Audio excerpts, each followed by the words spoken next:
you going? I'm Terence and welcome to Rusted Iron Ranch. Today we're going to be finishing up the 135 service, but first I thought I'd give you an update on the Pasture. Don't get too excited because it does look very green, but what happened when I scarified it, the tines of the scarifier kind of didn't break all the ground, and a lot of this got buried, and then we've had something like 80 mil of rain or 60 mil of rain since I put the seed in, and what happened is all the dirt that was kind of over the top of the grass that had been left by the scarifier has been washed off. It has then since grown as well, but yeah, it does kind of look like nice rows, but I think a lot of this is the onion grass still, so I reckon I'm feeling very good. I don't know, it's hard to tell. Like, yeah, see, it's that onion grass, just the single little blades that you pull up. Yeah, there's a hell of a lot of it. So will what I planted grow? I'm not sure. Apparently the seed depth I was looking for was 20 to 100 mil seed depth for the ryegrass. I'd say it was around there. I don't think it would have been 100 mil. They say it stops germinating when it gets to 100 mil. But yeah, so there's a little update on the pasture. Yeah, it looks okay, but like I said, there's a lot of that onion weed. The good thing is though, in the paddock, but you probably can't see what I'm saying actually. Which way is the wind? That way.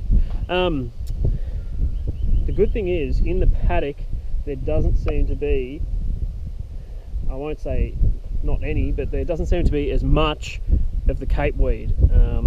Whereas where I didn't go over with the tractor on the fence lines, there's heaps of cape weed. So maybe I've kind of negated that little issue. There's heaps of other little broadleaf things, or there's a bit of cape weed there. I don't know, there's still weeds. I think I'm going to have to, it's a long-term thing anyway, so I think I'll be,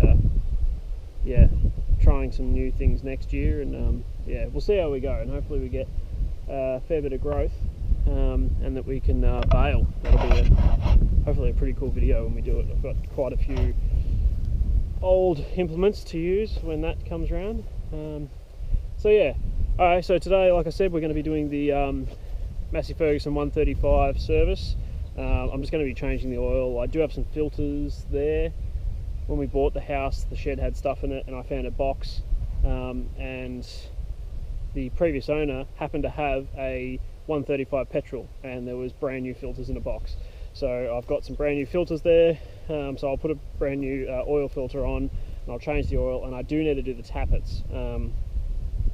I have had the head off before, and it's done a little bit of work since then, so it's probably worthwhile me doing the tappets. And I need to tighten down the rocker cover anyway, because it leaks on the exhaust side, and I don't know if you can tell from some of the previous videos, if it's sitting idling, there's just like a blue plume of smoke around it, because it just slowly leaks out the rocker cover gasket onto the exhaust side and just burns off on the exhaust straight away. So I'll try and fix that as well. I might have to RTV it on or something like that. Yeah, okay, just a little update for you. Actually, here's a little interesting bit. That is ryegrass. That is what I planted right there, and the reason that's grown is because that seed dropped on the top of the surface, and see, it looks like the pattern that the seeder would have put out, because I parked it here and I dumped the rest of the seed out the seed box when I finished. This is where I finished. So all that seed that clumped on top has grown really well. Although that was, there were piles of seeds here, so you'd expect it to probably do that.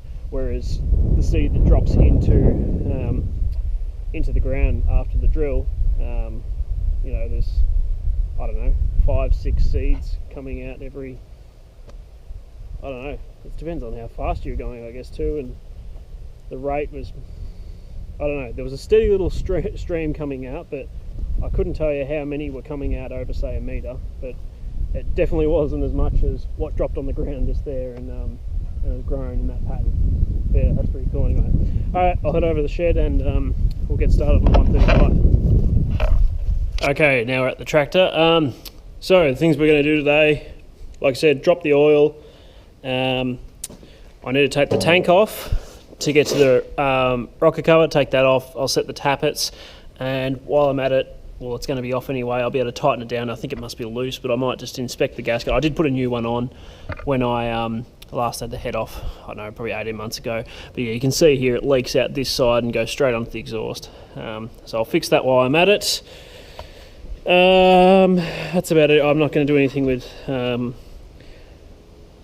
plugs and leads. That can stay as is. Yeah, it just really needs an oil change.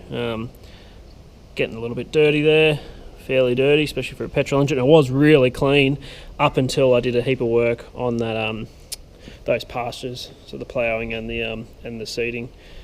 So yeah, it stayed clean for a long time. But yeah, it's done a bit of work in the last couple of months, so it's worthwhile giving it a bit of a birthday. And like you saw last time, we did the 2 bushings and the front pivot. I've changed my mind on that. I am actually going to put a couple of tacks on either side, just so they don't work their way out. It's pretty easy. I'm going to be able to do it in situ, so I can get in here either side, and I should be able to get into the front slightly. I'm just going to have to be very careful not to tack it to the shaft, because that would be an absolute pain. Alright, well, I'll set you up and I'll get to it.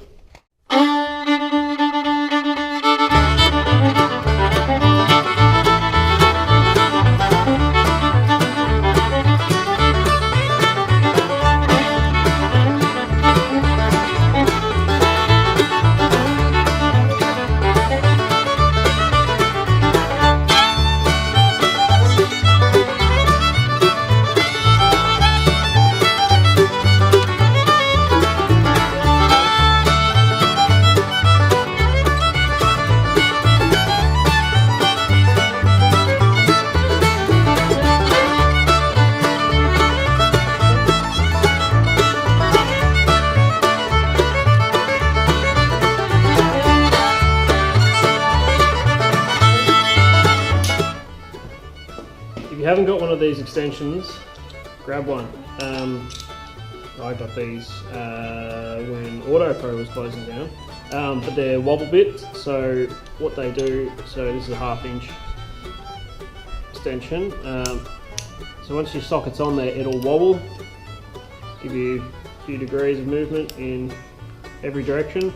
Although if you want to lock it right down, you just push it all the way down and it engages on that square bit down the bottom, like a normal socket would, like that, and it's straight and it won't wobble. Sorry, just knocked it. Very handy for this, because as you can see, this has brackets up the top. This isn't the original tank, it's wrong, but it means I couldn't get directly down on top, and there's no way I was going to get a ratchet in there to be able to crack them up. So very handy, lets you get on that little bit of an angle, gets away from brackets and other obstructions.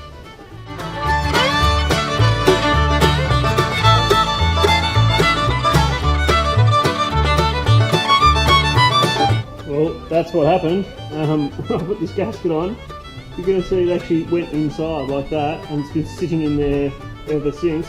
There's actually a seal line on the gasket, so the gasket's actually fine. That's a pain. I might I'll clean it off and I'll RTV it down for when I put it back on.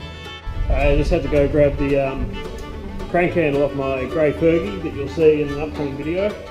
And rather than take the long way around, I tried to climb over the fence and I've ripped my shirt. So that's the last straw. I'm going to put a gate in there. Okay, I'm just going to whip out the plugs real quick. Just so it's a little bit easier to crank the engine over when I'm setting the valves. And byproduct that is that I can check the plugs while I'm at it.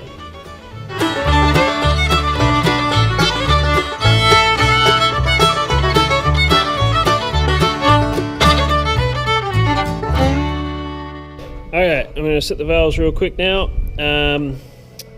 So I've got cylinder 1 exhaust set fully open, so I'm going to do 4. So when I'm doing 1, so when 1's down, so I'm talking exhaust valves, when 1 exhaust valve's down, I'll do cylinder 4 because it's on compression, so both will be closed, which means I can get to both of them and I can rock them. When I'm doing 3 will be the next one, because the firing order is 1, 3, 4, 2. 3's exhaust valve will go down next, which is this one here without the buckets. The intake ones have buckets, the exhaust ones don't. So when that one goes down, I'll then set 2 because it'll be on compression. And then when 4's exhaust goes down, this one here. No, sorry, this one here. Did I just say that around the wrong way? I said the ones, which one did I say had the buckets? Exhaust have buckets, intake don't have buckets, if I said that the wrong way around. So when 4 goes down, I'll then set 1, and when 2 goes down, I'll then set 3. Okay, I'll put you down before I make it any more confusing, and I'll quickly do this. Okay, so I'll just show you the method what you do here. So you crack these lock nuts off, and then you've got a set screw in here. So I crack these off, and so I'm looking for 12th hour intake and 8th hour exhaust. So I actually couldn't get this 12th hour in there yet. So I've cracked that nut off, which then you can back the set screw off, and I can get that in there, and then I can get my screwdriver. I'm not going to be able to do this one-handed with the camera. Get my screwdriver and tighten down that set screw until I feel a little bit of drag on this feeler gauge. And once I do, I can feel it. A little bit, it's not stuck, and I can get it in pretty easy. There's a little bit of drag. Once I feel that, I'll have to hold the set screw tight, and then I'll have to do up this lock nut and move on to the next one.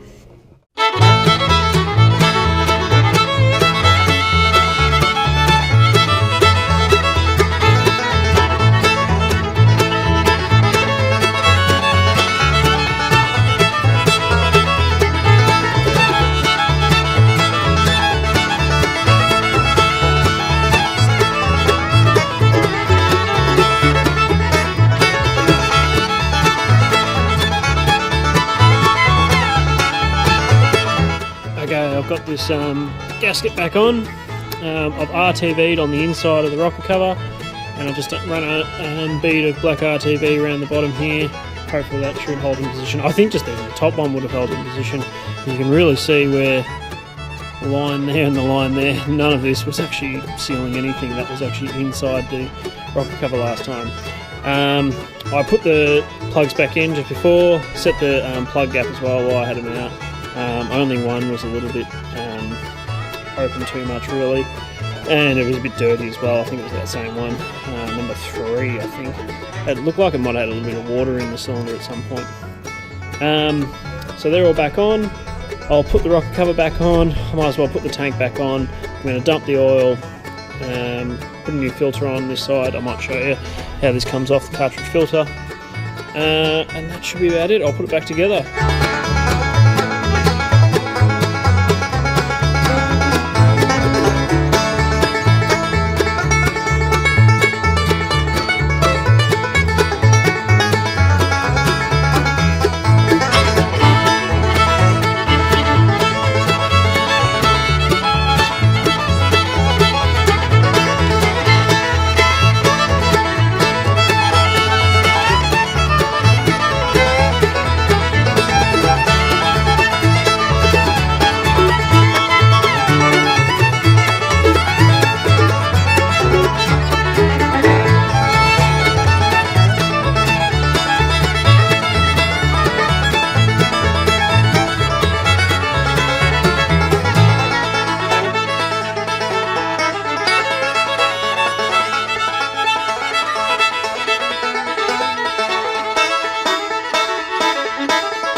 heaps of oil.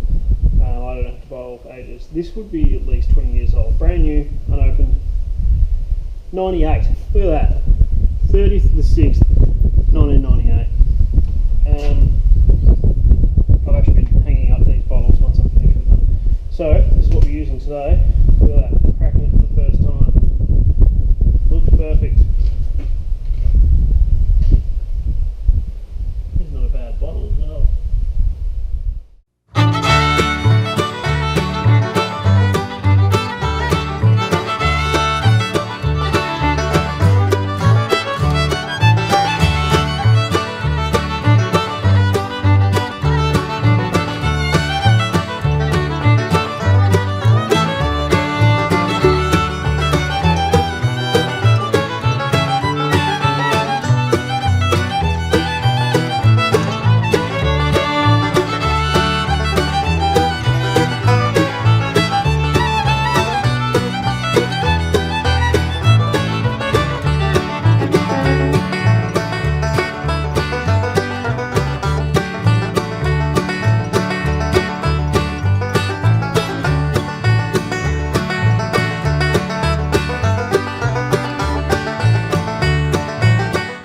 Okay, we're all back together.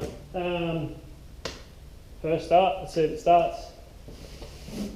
Not that I've done anything drastic to it, but it's just good to know that it'll start back up after I've done all this work. The transfer case or the high-low has to be in neutral on these tractors before you can start.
Start straight up.